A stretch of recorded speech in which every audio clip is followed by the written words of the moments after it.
할렐루야. 오늘 하루도 하나님이 주신 축복의 날입니다. 월요일입니다. 이제 주말을 쉬고 오늘 학교에 등교하고 또 일터로 다시 출근하는 날입니다.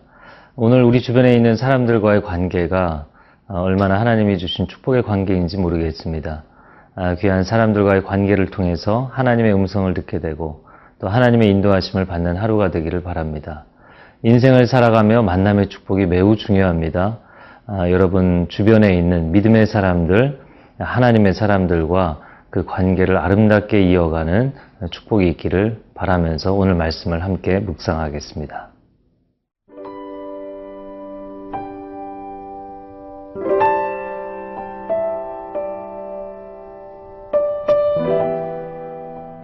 열왕기하 12장 1절에서 8절 말씀입니다.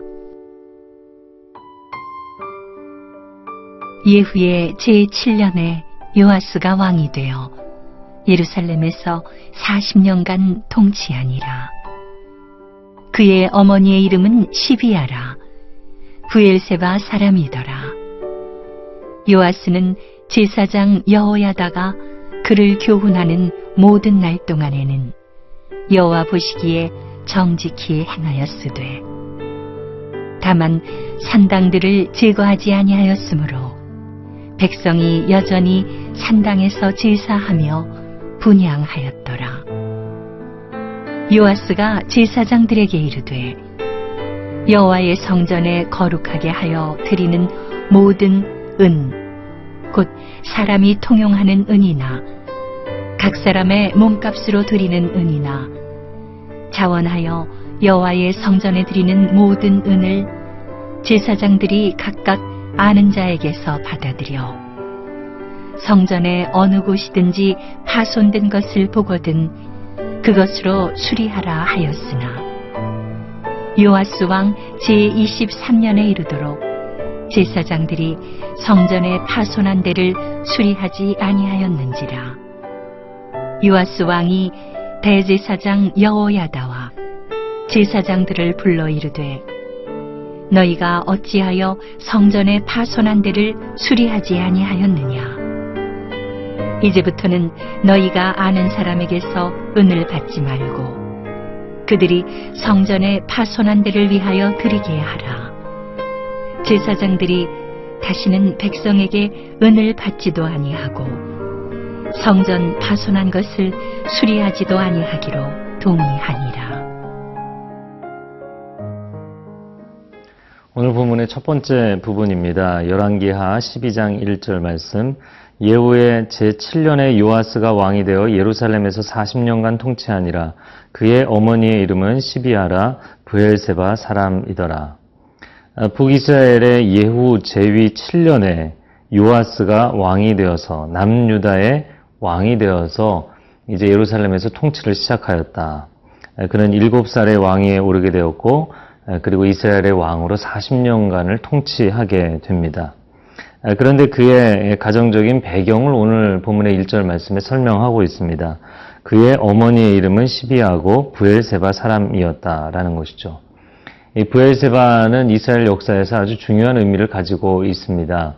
창세기의 믿음의 족장이었던 아브라함 그리고 그 아들 이삭, 그 아들 야곱이 하나님의 임재 체험을 했던 아주 중요한 족장들의 역사를 담지하고 있는 장소입니다. 그래서 그곳은 약속의 우물이라고 불리는 곳이었던 것이죠. 그 믿음의 가문에서 믿음의 사람이 나왔다는 것을 보게 됩니다. 우리가 믿음의 가정에서 자란다는 것이 얼마나 축복이 되는지요. 또 우리가 믿음의 1세대라면 우리를 통하여서 믿음의 가정을 세우고 우리의 자손들을 믿음 안에서 키워간다는 것이 또 얼마나 중요한 역사적인 시작점이 되는지 모르겠습니다. 디모데후서 1장 5절의 말씀에 이는 내 속에 거짓이 없는 믿음이 있음을 생각함이라. 이 믿음은 먼저 내 외조모 로이스와 내 어머니 유니게 속에 있더니 내 속에도 있는 줄을 확신하노라. 사도 바울이 평생의 귀한 동역자로 삼았던 디모데에 대한 이야기이죠. 그 디모데는 아버지가 이방인이었음에도 불구하고 아주 훌륭한 신앙을 가지고 있던 인물이었습니다. 그 이유는 그의 외할머니와 그의 어머니가 신앙이 아주 깊은 유대인이었기 때문인 것이죠. 오늘 우리가 믿음을 갖게 된 것은 이 믿음을 전해준 우리의 선조들이 있기 때문이고 부모님들이 계시기 때문입니다. 부모님과 여러분의 관계, 또 여러분의 가정 안에서 이 믿음의 관계를 견고하게 세워가는 하루가 될 수 있기를 바랍니다.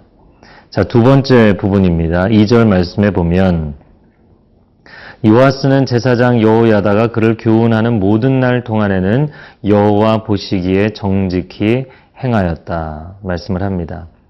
요아스의 인생에 그의 어머니가 중요한 역할을 했다면 두 번째로 중요한 역할을 했던 인물은 여호야다라는 대제사장이었습니다. 그는 요아스를 성전에서 양육했을 뿐만 아니라 그 성전에서 하나님이 기뻐하시는 일이 무엇인지 또 하나님의 법도가 무엇인지를 교훈하고 가르쳤던 사람입니다. 이런 영적인 스승, 영적인 멘토가 있다는 것이 얼마나 큰 축복인지요. 때로는 우리의 인생의 문제를 가족과도 상담하기가 힘들고 그렇다고 세상 친구들과 이야기할 수 없는 그런 경우들이 있죠. 그럴 때 영적 지도자, 나의 인생의 문제, 삶의 문제를 함께 논의할 수 있고 또 기도를 부탁할 수 있는 영적 멘토가 있다면 그것은 인생 가운데 큰 힘이 되는 것이죠. 그래서 오늘 본문에도 말씀합니다. 이런 영적 멘토 역할을 했던 대제사장 여호야다가 그를 교훈하는 모든 날 동안에는 왕이 여호와 보시기에 정직하게 행하였다는 것입니다. 왕이 그런 영적인 지도 아래에서 바르게 살 수 있었던 것이죠. 그러나 그 제사장 여호야다가 죽은 이후에는 요시야 왕의 하나님에 대한 태도가 변질되는 것을 보게 됩니다. 저는 여러분 오늘 하루를 시작하면서 내 주변에 있는 사람들과의 관계를 한번 점검해 보시기를 권면합니다. 하나님이 주신 축복의 관계는 무엇인지, 아니면 내가 정말 소중하게 생각하지만 그러나 세상적인 관계이기 때문에 오히려 나의 삶 가운데 하나님께 가까이 가기보다는 오히려 하나님으로부터 멀어지게 만드는 관계들은 없지 아니한지 그런 것들을 여러분의 삶 가운데 점검할 수 있게 되기를 바랍니다.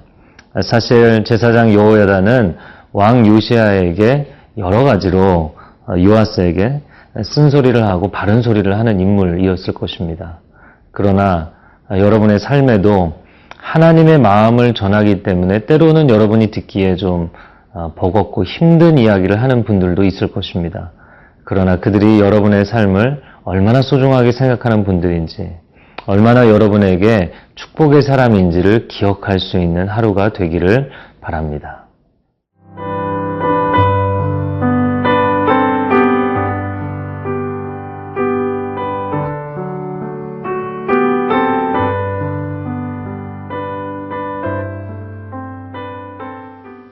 오늘 본문의 두 번째 부분입니다. 4절 말씀에 요아스가 제사장들에게 이르되 여호와의 성전에 거룩하게 하여 드리는 모든 은, 곧 사람이 통용하는 은이나 각 사람의 몸값으로 드리는 은이나 자원하여 여호와의 성전에 드리는 모든 은을, 5절 말씀, 제사장들이 각각 아는 자에게서 받아들여 성전의 어느 곳이든지 파손낸 것을 보거든 그것으로 수리하라 하였으나, 이런 말씀이 나옵니다.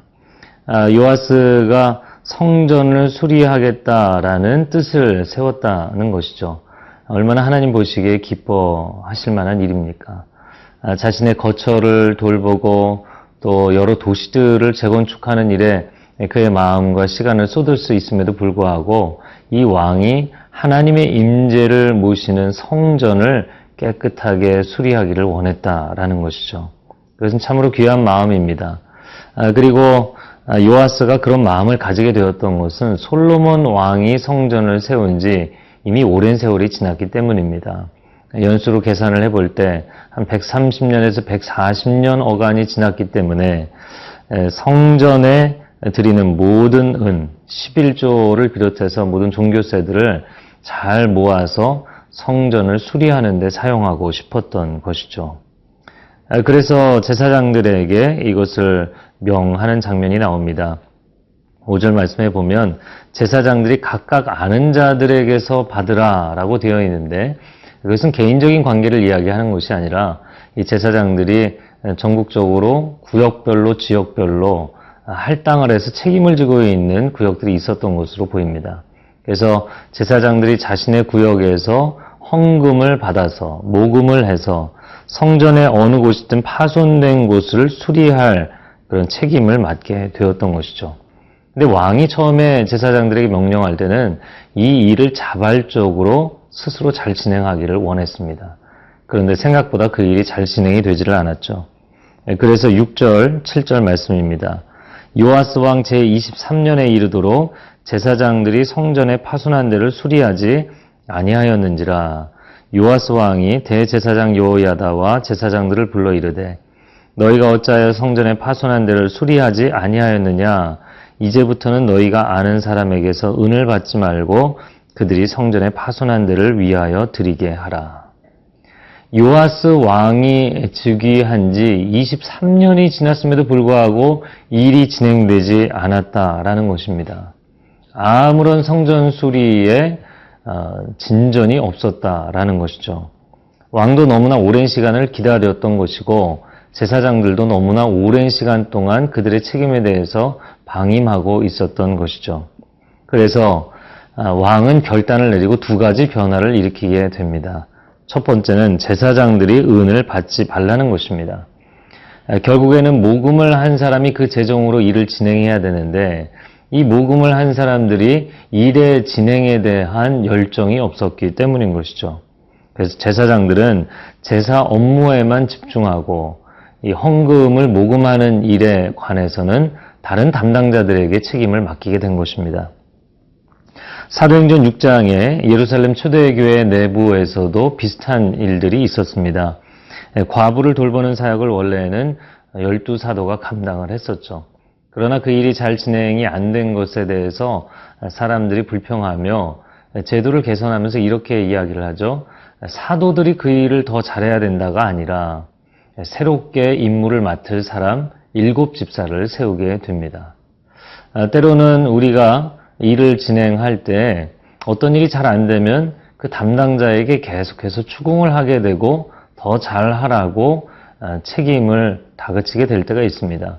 그러나 때로는 사람을 교체하고 담당자를 새롭게 하고 조직을 새롭게 하는 것이 지혜로운 결정인 것이죠. 두 번째는 직접 성전을 파손된 곳을 수리하는 그 역할을 감당하는 사람들에게 보내도록 합니다. 중간 단계를 생략함으로써 훨씬 효율적으로 이 일을 진행할 수 있도록 만들었던 것이죠. 그러면 왜 제사장들은 이렇게 열심히 하지 않았는가? 물론 그들은 성전 기물이 또 부족해서 그것을 채우는 데 사용했다고 오늘 본문의 뒷부분에서 이제 설명이 나옵니다.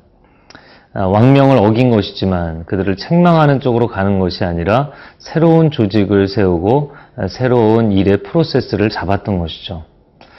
오늘 하루 여러분의 삶 가운데 오랫동안 계획한 일들이 진행이 되지 않고 있다면 오늘 여러분의 기획을 새롭게 하고 또 계획을 새롭게 하는 하루가 될 수 있기를 바랍니다. 그래서 하나님이 기뻐하시는 일들이 여러분의 삶 가운데 아름답게 진행되기를 바랍니다. 함께 기도하겠습니다. 좋으신 하나님, 우리의 인생 가운데 맡겨주신 사명이 있을 때 그 일들을 아름답게 감당할 수 있도록 좋은 믿음의 동역자들을 허락하여 주시고 그 일을 진행시켜 나갈 수 있는 지혜로운 계획을 세울 수 있게 하여 주옵소서. 그래야 해서 하나님의 마음을 시원케 해드리는 복된 하루가 되게 하여 주옵소서. 예수님의 이름으로 기도합니다. 아멘.